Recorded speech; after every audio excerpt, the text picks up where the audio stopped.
Bom, eu queria que você abrisse sua Bíblia no livro de Ruth.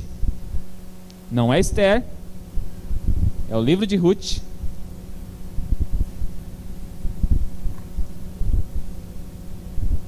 É Ruth.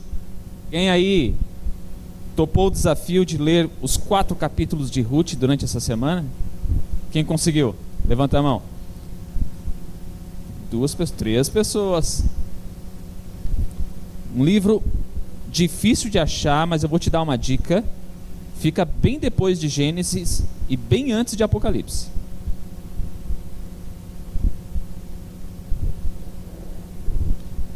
Se não encontrar, acha aí um versículo que você gosta bastante e deixa ele aberto. Amém. Vai que Deus queira falar com a gente de forma personalizada, né? Com cada um com um versículo diferente.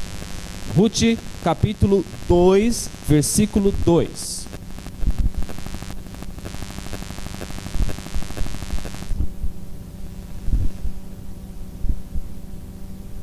Tá indo aí? Tá. Você já... do segundo computador? Botãozinho do Audacity? Tudo certo? Muito bem. Ruth, capítulo 2, versículo 2. Tá antenado aí? Achou? Posso ler?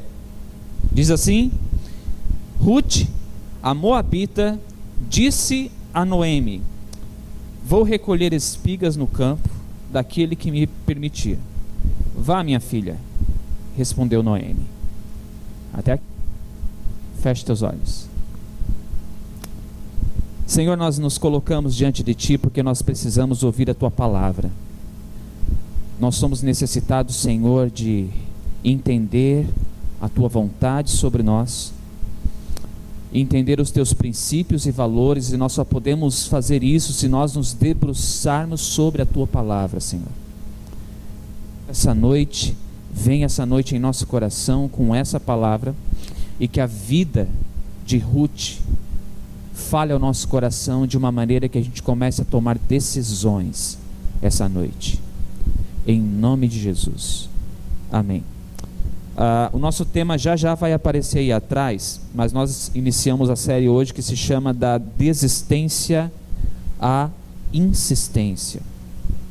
Se você não conhece a vida de Ruth, eu queria que você conhecesse essa noite de forma bem profunda, mas só para entender o contexto desse versículo, que foi tão rápido, né? Ruth, a Moabita, disse a Noemi: vou recolher espigas no campo daquele que me permitir. E Noemi responde: vá, minha filha. Que princípios você tira desse versículo para a sua vida? Você já pegou o negócio? Alguém? Pois é, o contexto disso é bem simples. Noemi era sogra de Ruth, e Noemi era casada com um cara. Você vai ver agora um monte de nomes ótimos para colocar nos seus filhos, ok? Se o Oliver já não se chamasse Oliver, ele poderia agora escolher, a gente poderia escolher um nome agora, aqui no livro de Noemi. Então eu vou falando aqui, quem ainda não casou que vai escolher nome de filho, presta atenção, porque as ideias aqui de nomes, tanto para homem quanto para mulher, vai ser demais. Noemi era casada com Elimeleque, ok? Casada com Elimeleque.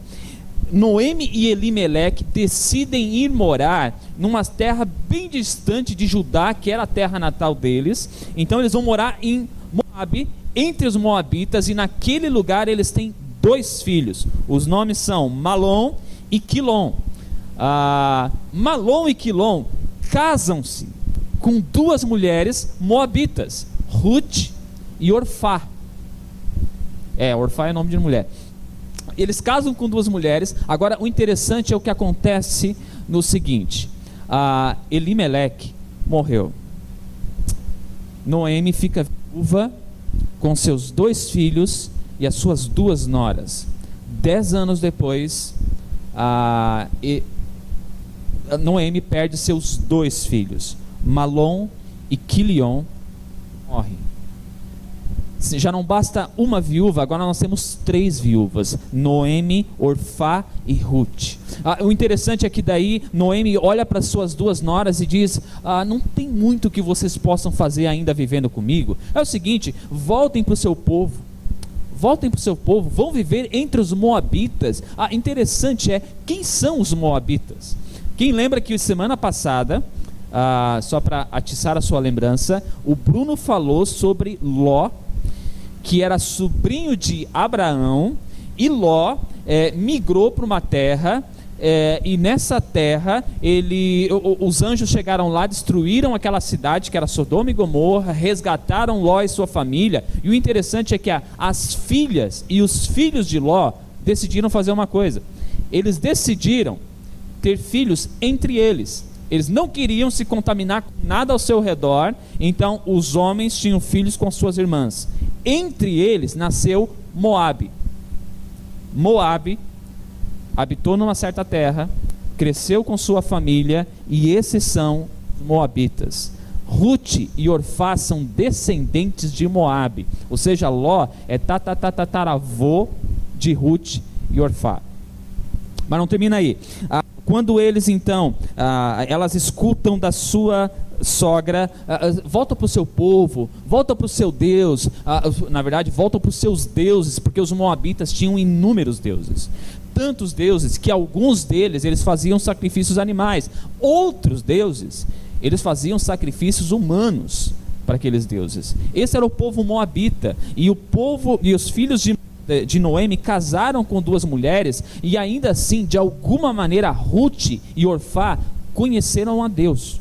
Não sabemos exatamente como se procedeu isso, mas Ruth e Orfá começaram a conhecer Deus, tanto que quando Orfá e Ruth escutam da sua sogra, escuta, vão para sua terra, voltem para lá, casem com outro, porque se vocês forem esperar eu ter outros filhos, vocês não vão esperar eu ter filhos, e se é que eu vou casar de novo, e se é que vocês vão esperar ainda eles ficarem adultos, para vocês terem filhos com eles, porque a cultura local dizia isso. A cultura local dizia que se o irmão perde, se a esposa perde seu marido, o irmão desse marido que morreu tem por obrigação assumir essa esposa do seu irmão e dar filhos, e esses filhos pertenceriam ao seu irmão que morreu, e não a ele. Só que não sobrou filho para Noemi, dá para suas noras. Orfá olha para Noemi e diz, pois é, deu o que tinha que dar, partiu, voltou para casa. Ruth olha para Noemi: eu não abro mão de andar contigo. E o interessante é que em algum momento Ruth olha para Noemi e diz: eu vou viver contigo, aonde tu viver eu vou viver, aonde tu dormir eu vou dormir, aonde tu morrer eu vou morrer. Que o teu Deus me castigue severamente se eu me afastar de ti, a não ser por causa da morte. Pensa, parece até a minha sogra. Segue o texto. Consegue entender a decisão, a postura de Ruth diante da situação? Noemi fica sabendo o seguinte, que na terra de Judá agora tinha bênção, a terra estava prosperando, e ela pensa assim: vamos voltar para lá. Ela pega a Ruth, vão para Judá, e quando eles estão chegando na cidade de Judá, se você acompanhar comigo no capítulo 1, versículo 13, no finalzinho do versículo 13, Noemi fala para suas noras ainda: de jeito nenhum, minhas filhas, para mim é mais amargo do que para vocês, pois a mão do Senhor voltou-se contra mim. Ela fala isso com todas as letras: Deus, a mão do Senhor voltou-se contra mim. E ela não fala isso apenas uma vez, mais para frente ela vai repetir isso no versículo 16 e 17, no versículo 20 e 22, quando eles entram na cidade, as pessoas olham para Noemi e dizem assim: olha só, é Noemi, tantos anos que a gente não vê ela, que legal, aquela mesmo Noemi, ela está tão diferente. E Noemi olha para o povo de Judá e fala o seguinte: não me chamem mais de Noemi, a partir de agora me chamem de Mara, porque, a justificativa, o Senhor tornou a minha vida amarga. De mãos cheias eu parti, mas de mãos vazias o Senhor me trouxe de volta. Porque me chamam Noemi, o Senhor se colocou contra mim, o Todo-Poderoso me trouxe desgraça. Foi assim que Noemi voltou para a terra de Moabe, com sua nora Ruth, a moabita. Voltou das terras de Moabe. Elas chegaram a Belém no início da colheita da cevada. Imagina comigo, Noemi e Ruth estão na sua casa e elas não têm o que fazer, elas não têm o que comer. Aí você pensa, mas o texto não diz que elas não têm o que comer. Entenda a cultura. Você sabe qual era o futuro de uma viúva que não tivesse filhos para cuidar dela nessa época? Ela tinha duas opções: morrer de fome ou se prostituir. Ela não tinha muita opção. Mas havia uma coisa interessante na cultura dessa época, que no tempo de colheitas, quando alguém pegava uma espiga de milho e colocava no cesto e fazia uma colheita, se alguma espiga caísse no chão, a regra era: deixe ali, para que as pessoas que não têm alimento possam se alimentar das espigas que estão sobre o chão. É nessa hora que Ruth se levanta e olha para sua sogra e diz: eu vou colher algumas espigas. Mas Noemi, ela está de forma tão profunda, mas tão profunda na sua tristeza e desgraça, que ela não diz: boa ideia, vamos lá ver se tem alguma espiga para a gente colher e poder se alimentar. Ela só olha para Ruth e diz: vá, minha filha. É aí que eu quero chegar. Consegue entender duas posturas de pessoas que vivenciaram a mesma coisa, que geraram posturas diferentes diante da situação que tem pela frente? Noemi olha para a morte do seu marido e para o fim de tudo, e que entende somente que há uma vida amarga. E mais, a culpa dessa vida amarga é o Senhor. O Senhor trouxe amargura para a minha história e para a minha vida, e não tem mais nada que eu possa fazer. Ruth também perdeu o seu marido. E Ruth olha para essa situação e diz: eu não vou te deixar. Ruth olha para a situação, olha para Noemi e diz: eu vou ficar do teu lado. Quem não tinha nada a perder era Ruth, porque Ruth era jovem ainda.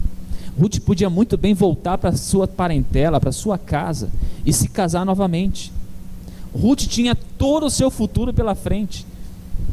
Noemi já tinha uma idade avançada, e nem todo mundo é como Sara, né? Que aos 98 anos, ainda diz o Gênesis, que aos 98 anos Sara ainda era atraente aos olhos dos homens.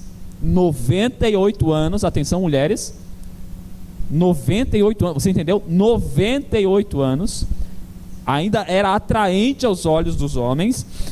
Ruth não estava nesse patamar da Sara, não era tão fitness quanto Sara, então ela estava em outro nível, e ela decidiu: eu só posso voltar e morrer de fome. Ruth olha para a mesma situação, para o mesmo ambiente que Noemi. Ela está vivendo exatamente a mesma coisa, só que a decisão de Ruth é: eu vou me levantar e eu quero ainda pelo menos espigas. Aqui não são espigas de milhos, são espigas de trigo, ok? A colheita, estão falando aqui, é trigo.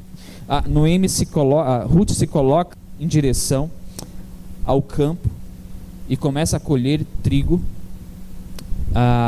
Antes que a gente avance a história, eu queria que você olhasse de novo para o versículo 2. Ruth, a moabita, disse a Noemi: vou colher espigas no campo daquele que me permitir. Vá, minha filha, respondeu Noemi. Deixa eu apontar para você a postura de Ruth. O nosso tema é da desistência à insistência. O que nos faz pensar em desistir? O que nos motiva à desistência? Alguém aqui, pergunta retórica, alguém aqui algum dia já pensou: chega? Para mim, chega. Isso talvez envolve você olhar para o seu trabalho, para o seu emprego e dizer: chega, eu não quero mais. Talvez isso envolva você olhar para a sua família e dizer: chega. eu não quero mais. Talvez isso envolva você olhar para a sua vida e dizer: chega, eu não quero mais. Já passou de alguma maneira, talvez, no seu coração, um sentimento chamado desistência? Eu não quero mais acordar amanhã. Eu não quero mais ter que olhar para as pessoas que eu olho todos os dias. Alguém que seja um extraterrestre nunca vivenciou isso? Alguém aqui nunca acordou pensando: podia ser o final de semana ainda, eu não tenho mais ânimo para levantar e ir para o meu trabalho? Parece que tudo está contra mim. E talvez o nosso sentimento muitas vezes é igual ao da Noemi, dizer: Deus, o que está acontecendo, Deus? Parece que a tua mão está pesada sobre mim, parece que nada mais dá certo, parece que eu não tenho mais ânimo para levantar, parece que não há mais felicidade. Algum tempo atrás eu até era feliz, mas agora está tudo dando errado. Eu não consigo emprego, eu não consigo um bom sustento, eu não consigo casar, eu não consigo ter felicidade quando eu olho para minha família, eu não tenho prazer dentro da formação que eu tenho, eu não consigo ver o meu futuro de maneira próspera, eu não consigo olhar para o futuro e me imaginar feliz. Você já passou por isso? Ou talvez você está passando por isso, de olhar para o seu futuro. Como você se imagina daqui a 10 anos? Onde você se imagina daqui a 10 anos? Preciso dizer para vocês que Débora e eu não temos a mínima ideia aonde nós estaremos em 10 anos. Se nós estaremos aqui, se nós estaremos lá do outro lado do mundo, na Ásia, se nós estaremos no sul, se nós estaremos vivos, se nós não temos a mínima ideia. Mas aonde você vai estar daqui a 10 anos é uma coisa. Que sentimento você quer sentir nas manhãs que você acordar daqui a 10 anos? Como você se vê hoje? Intensifique isso por 10 anos. Que tal esse exercício? Pensa aí, como é que você está hoje? Como é que você acordou essa manhã? Você avalia a sua história, a sua vida até esse ponto, até agora. Agora, intensifique isso por 10 anos, aonde cada ano vai sendo mais do que foi hoje. Está feliz? Imagine isso 10 vezes mais. Está satisfeita com seu emprego? Imagine isso 10 vezes mais. Está triste? Imagine isso 10 vezes mais.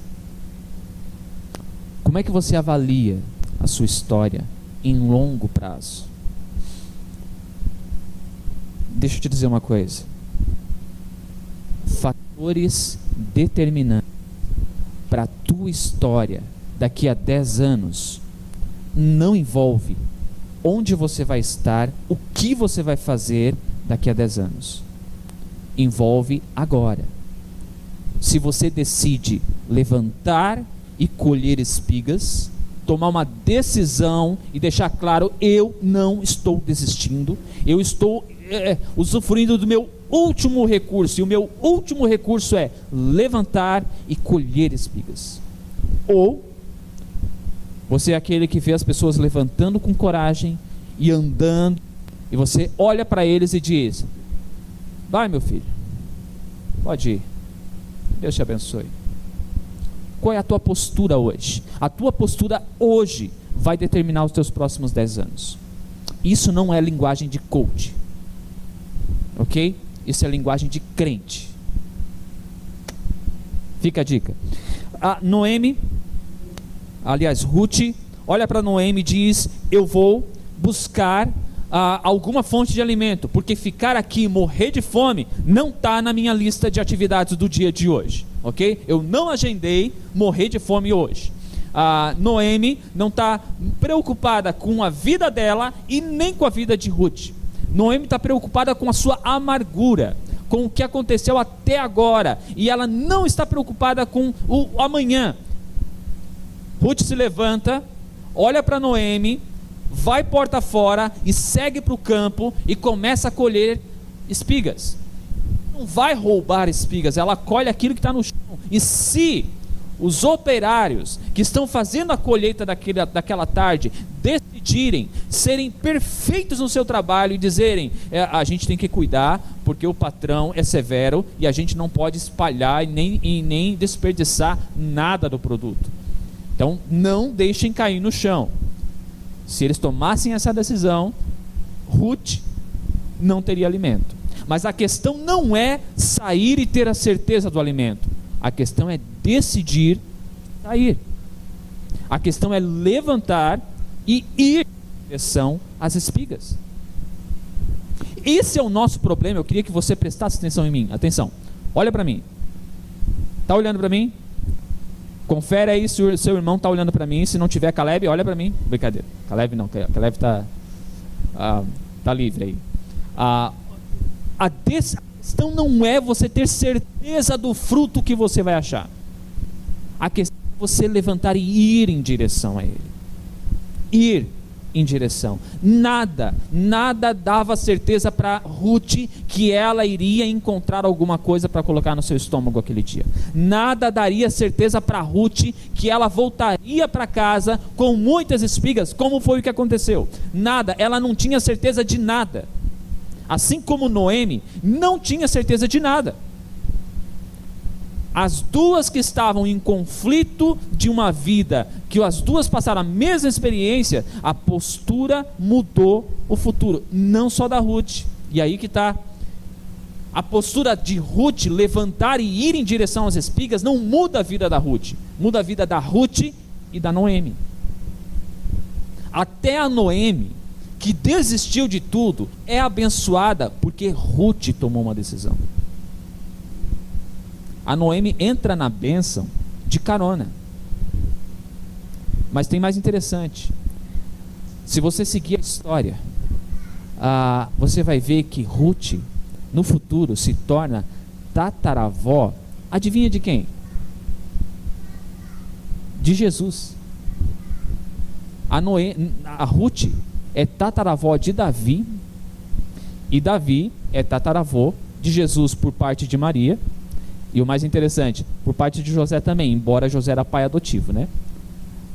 Você consegue entender? Ruth, uma moabita, que não pertencia ao povo de Israel, que não nasceu naquele grupinho escolhido por Deus, conheceu Deus através da sua sogra.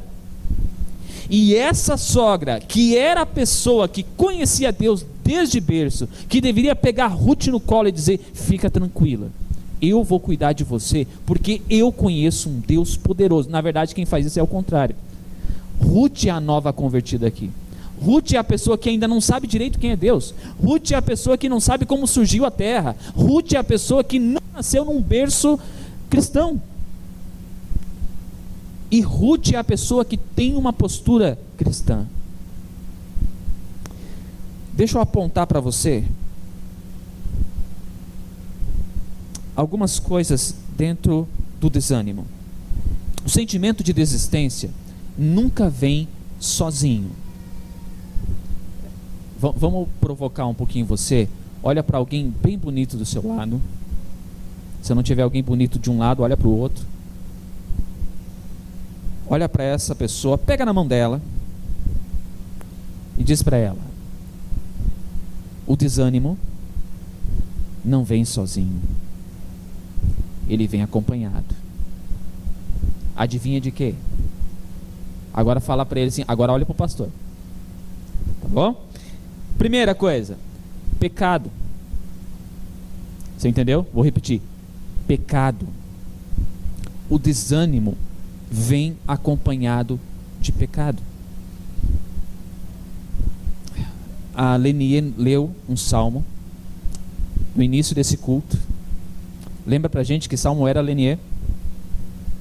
E tinha um versículo no final do salmo que dizia assim: se eu acalentar o pecado no meu coração, Deus não me ouviria. Deixa eu repetir. Se eu acalentar o pecado no meu coração, Deus não me ouviria. A consciência do salmista nessa situação é: se eu me permitir, se eu permitir que o pecado domine a minha história, se eu parar de observar e lutar contra o pecado, esse acalentar é chegar para perto, não é você permitir que ele venha, é você trazer ele para perto e tratar ele como se fosse um bichinho de estimação. Sabe aquele cachorrinho que a gente gosta, que a gente apara o pelo, que a gente dá banho?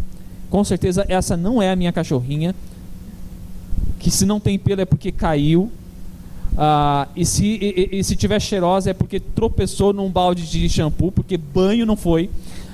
Mas aquele pecado que você trata como um bichinho de estimação, isso é acalentar o pecado. E o salmista está dizendo: se eu acalentar o pecado, Deus não me ouviria. Ele não está dizendo que Deus não tem mais ouvidos para te ouvir diante do teu pecado.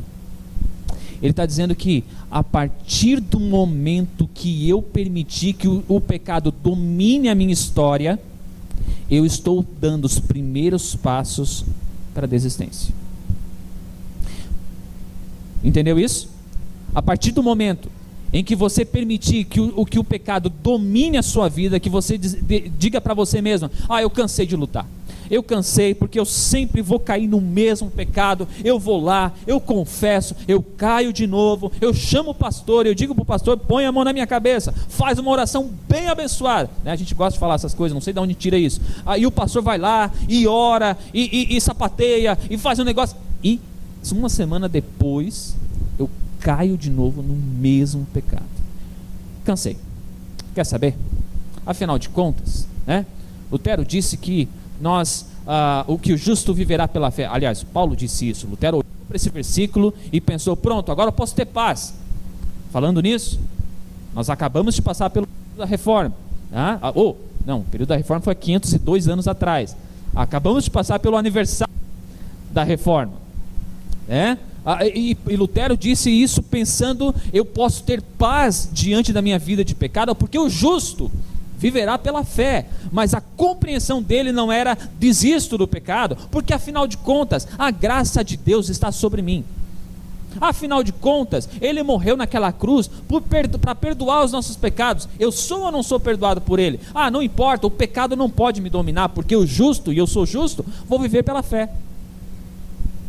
Quando nós desistimos, o pecado é o primeiro passo para queda, para uma queda ainda maior. O interessante é, o pecado, ele nos afasta de Deus, e muitas vezes nós chegamos lá no final, a gente pecou, chegou lá no final, a gente olha para Deus e diz: poxa Deus, onde é que tu estava? Quando o negócio começa a virar de perna para o ar na nossa história, na nossa vida, sabe? Quando a gente não acha mais resposta, a gente está bem parecido como Noemi, a gente olha para Deus e diz: poxa Deus, como é que tu deixou chegar nesse ritmo de vida? Como é que tu me permitiu chegar aqui, Deus?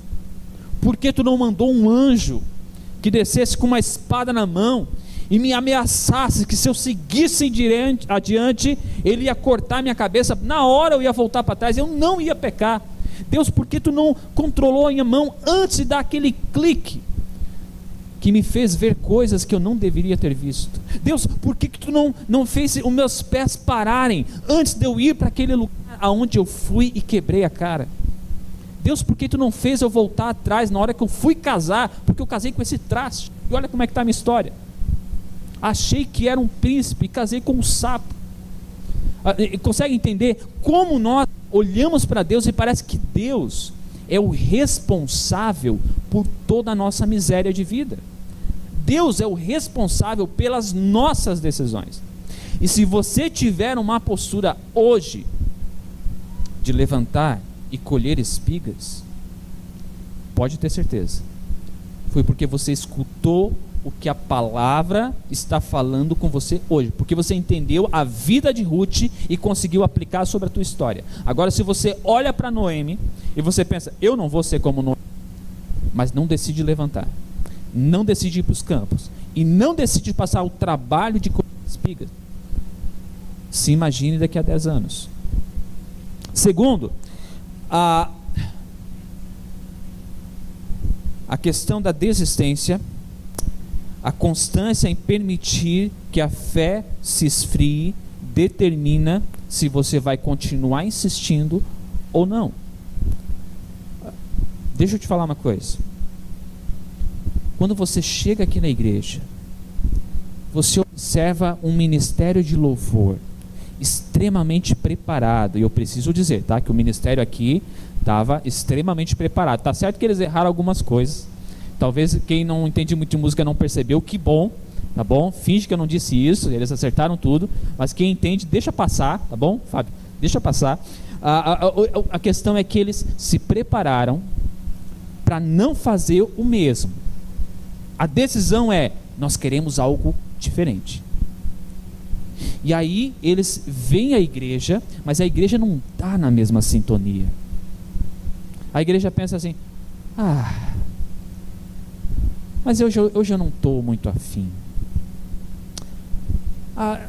Esse negócio de levantar e cantar, eu gosto mais de escutar. Eu não sei mesmo se Deus de fato está ouvindo a minha oração. Eu não sei mesmo se Deus está ouvindo o que eu estou cantando. Gente, eu canto tão mal. Tão mal.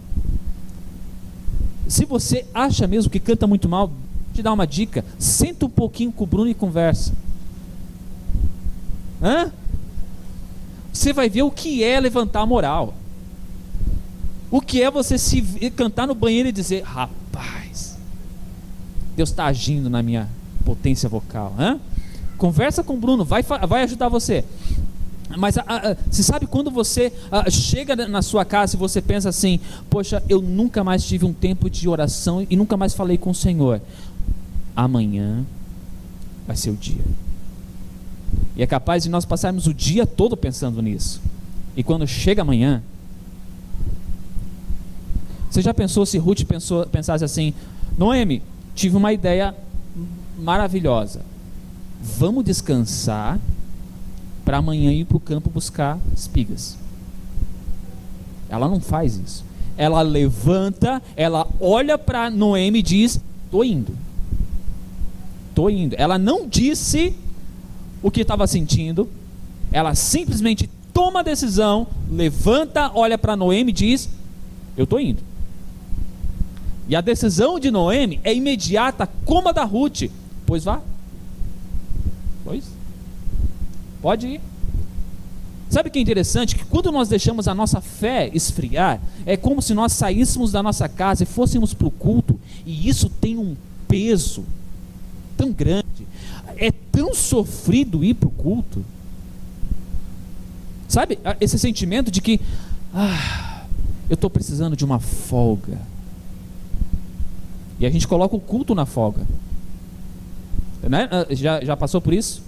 A gente coloca o culto na folga, né? Eu estou de férias, então eu não vou para o culto. Aí você está pensando agora, onde é que estava o pastor nas férias dele? Cadê o pastor que está falando que nas férias não deveria deixar de ir para o culto? E onde é que estava o pastor nas férias, que faz sei lá quantos anos que eu não vejo ele? Abre parênteses, eu estava cuidando de uma cirurgiada e de um bebê. Fecha parênteses, tá bom? Mas entende, quando a gente começa a colocar prioridades na nossa vida, parece que a igreja, que Deus fica por último e se der tempo. Ou talvez a gente vem para a igreja, mas a gente vem pensando assim, se eu não for, os meus filhos não vão aprender o que é igreja.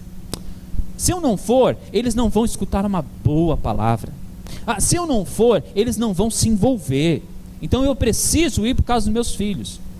Quando você começa a acreditar que estar aqui dentro é uma responsabilidade sua por causa dos seus filhos e esquece a vida pessoal, cuidado. Se você não amar a si mesmo, você não vai conseguir amar os seus filhos como eles precisam ser amados.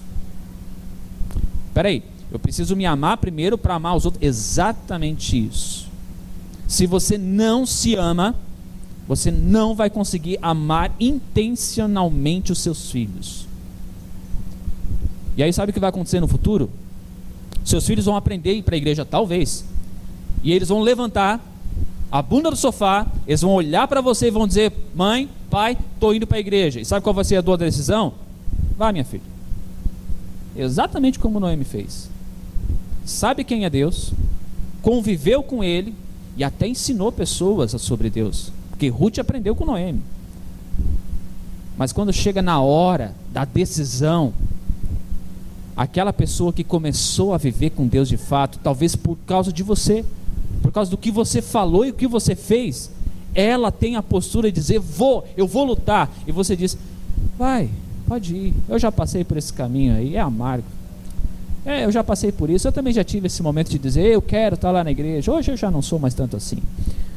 Entende a postura? Quando nós permitimos que o pecado entre na nossa história, a gente está dando os primeiros passos da desistência. Mas quando nós permitimos que a fé não seja mais alimentada diariamente, a gente está condenando os nossos próximos 10 anos. E talvez dos seus filhos também. Você já se perguntou onde é que termina? Aliás, onde é que começa o desânimo? Onde é que começou o desânimo que talvez você esteja sentindo? Onde começou esse desânimo? Onde é que começou essa situação que você não queria mais viver? Onde começou isso? Não se pergunte onde começou. Se pergunte onde termina. Frase de Facebook. Não se pergunte onde é que começou os teus problemas. Começa a entender onde é que vai acabar esse negócio. Para terminar, primeira coisa, localize o problema que tem sugado as suas forças ao longo da sua história. Talvez pecado, talvez preguiça. Trate eles o quanto antes. Começa a repensar a tua história. Olha para a história de Ruth. Olha o que ela fez, olha a decisão que ela tomou de levantar e colher espigas sem certeza do que encontraria, mas com a certeza de que ela não podia ficar onde estava. Você quer ficar onde você está? Você quer avançar? Você quer desistir hoje? Qual é a decisão que você toma agora? Desistência ou insistência? O que você imaginou para a sua vida há 10 anos atrás é o que você está vivendo? O que você imaginou para a sua história é o que você tem vivido hoje? Está a fim de desistir? Ou você quer insistir? Eu não estou te dando nenhuma certeza de nada. Eu não estou dizendo que você vai para os campos e você vai encontrar espigas uma atrás da outra e você vai se fartar. Se você seguir a história, você vai ver que Ruth, ela dependia da bondade daqueles que deixavam o alimento cair. E ela persistiu toda uma tarde, na hora que o sol estava mais quente, como diz o texto. Ela não desistiu. Ela não queria estar junto de Noemi no seu sofrimento. Qual a decisão que você toma hoje? Qual a decisão que você toma agora? Qual é a sua fonte de ânimo? Preciso te dizer uma coisa. Enquanto isso, o Wanderson vai pegando o violão. O seu sentimento de desânimo é totalmente humano. O seu sentimento de desistência, que está na hora de parar, eu não aguento mais, é completamente humano. Você não é um ponto fora da curva. Você não é alguém excepcional porque se sente desanimado. Não. O sentimento de desânimo é completamente normal. E a questão não é aonde você busca a fonte de ânimo. Entenda, atenção. A questão não é aonde você busca a fonte de ânimo. A questão é quando você encontra essa fonte, como você usa ela. Eu preciso dizer que o nosso Jesus disse: tem de bom ânimo, eu venci o mundo. Sabe qual é a minha fonte de ânimo? É Jesus. Eu localizar a fonte de ânimo é uma coisa, eu saber como usá-la é outra coisa. Porque eu posso me aproximar de Jesus e dizer: Deus, Jesus, olha para a minha história, a culpa é tua. Tu permitiu que a minha vida se amargasse desse jeito, muda isso. A culpa é tua, agora dá um jeito de mudar essa história. Ou você olha para Jesus e diz: Jesus, você tem obrigação, porque tu me amas incondicionalmente, tu tem obrigação de me tirar da situação em que eu me meti. Ou você olha para Jesus e você usa uma frase que muitos cristãos usam sem entender: eu determino que vai acontecer. Eu determino que eu vou encontrar essas espigas. A gente muitas vezes faz uso de frases automáticas que a gente escutou em algum lugar, sem entender de fato para que elas servem, ou se de fato elas estão registradas na Bíblia.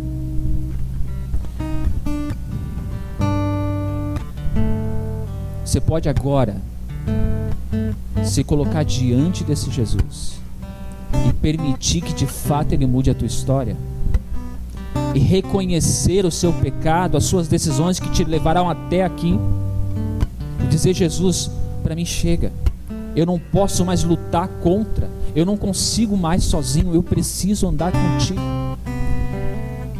eu preciso estar bem para que outras pessoas ao meu redor estejam bem. Eu não posso nem ajudar outra pessoa doente porque eu estou doente. Ruth só pôde fazer o que fez na vida de Noemi porque ela teve uma postura de se levantar e se permitir ser cuidada. Noemi se permitiu apenas ficar onde estava e se reservou apenas a isso. Qual decisão você toma hoje?